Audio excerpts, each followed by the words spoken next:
Hello guys, what's up? Welcome to our channel, Cryptosphere, wherein meron naman tayong opportunity maka-earn even without investment. Okay, so this is another airdrop application from Telegram. Okay, so this app is called the Blum. So in this app, pwede tayong maka-farm ng Blum token. Okay, so konting information lang regarding sa token na to guys. No?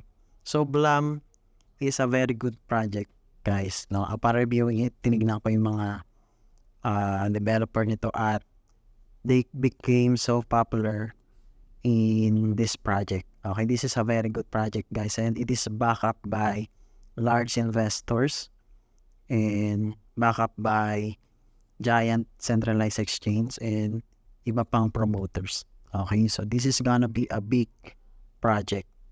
Sinasabi ko sa inyo guys, so wag natin palampasin itong opportunity na to. Baka itong token na to ay maging trending kapag na-launch na yung token na ito.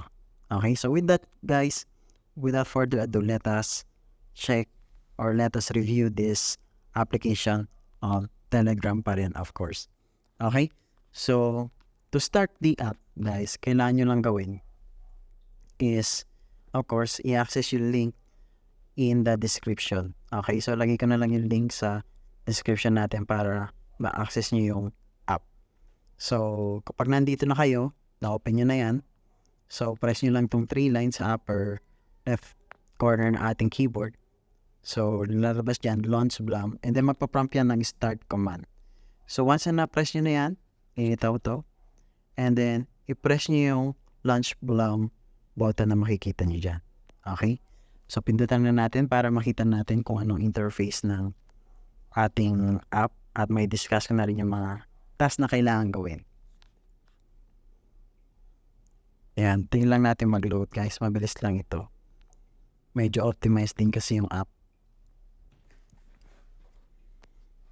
Okay, so nandito na tayo sa app. So, yan, sa taas makikita nyo yung username nyo.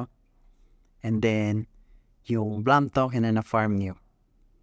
And also the mini games na drop game kung tawagin nila. And sa baba naman is makita natin as of the moment is possibly farming Blum tokens. Okay, so may interval to guys. Per alam ko every 6 to 8 hours siya, depende. No? So, ayan, makikita nyo. Medyo nakakalahati na siya. So, every 6 to 8 hours, binubuksan ko siya para continuous yung farming ng Blum tokens. Okay, sa baba naman, makita natin yung tatlong navigation dyan sa home, task, and friends. So, dito muna tayo sa home. So, na-discuss ko na kung ano yung interface natin dito. So, this is an example also of passive farming tokens. Okay? So, may pa-mini game siya. So, laruin natin. Try natin laruin. So, advanced tips lang guys pagdating sa drop game. So, ang kailangan natin i-tap dito is yung nakita nyo kulay green na parang flower dyan. Okay? Yan lang kailangan natin i-tap para magka-points ng Blum. So, meron din naman tayong kailangang iwasan. So, ang kailangan natin iwasan dyan is yung bomba.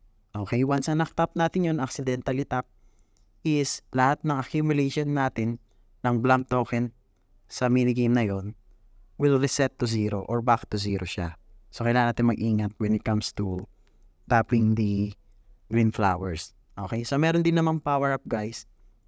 Yung power-up natin guys is freeze time. Okay? So, pag may nakita kayong parang icon na yellow or ice crystal doon, timingan nyo na maraming green flower sa screen.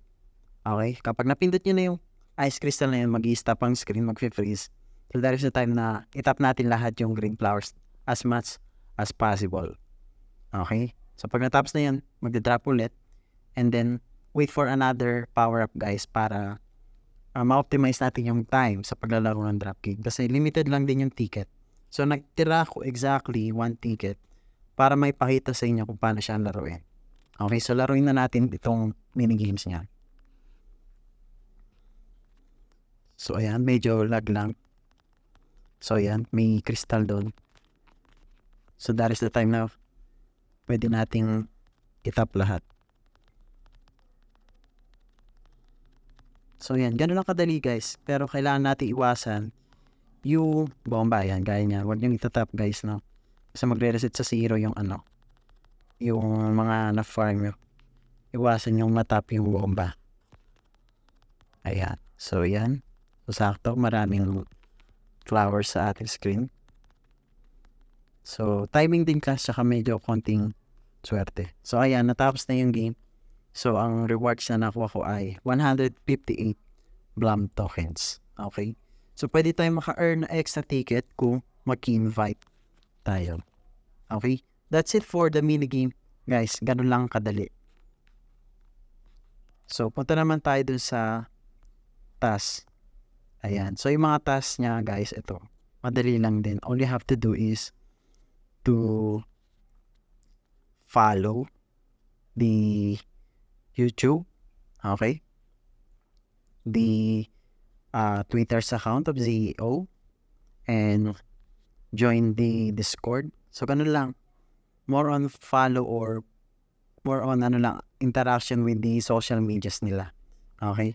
So ibang task naman nila is more on invites naman. Okay? So once na nakompleto mo na yan, you can claim the reward. Okay?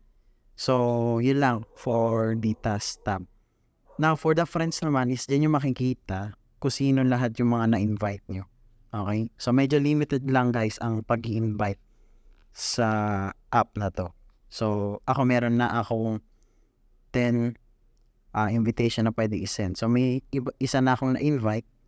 So yung accumulation niya ng Blum, meron ka ding commission from that. Okay? So ayan, nakalagay naman dyan no, guys kung ilan yung pwede mong makuha. So 10% from your referrals and another 2.5% sa referrals ng referrals nyo. Okay? So medyo ano siya, no? 2-tier commission siya. Okay? So ganun lang kasimple guys tong larong ito. Very basic din, no? So napakadali lang niyang gamitin. So with that guys, kung may katanungan kayo, comment down below lang para sagutin natin yan after watching the video. Okay? So yun lang as of the moment guys. So stay tuned for more updates and I hope to see you on next video. Don't forget to hit the like and subscribe button and also hit the notification bell for the latest updates. So thank you. See you on the next video. God bless.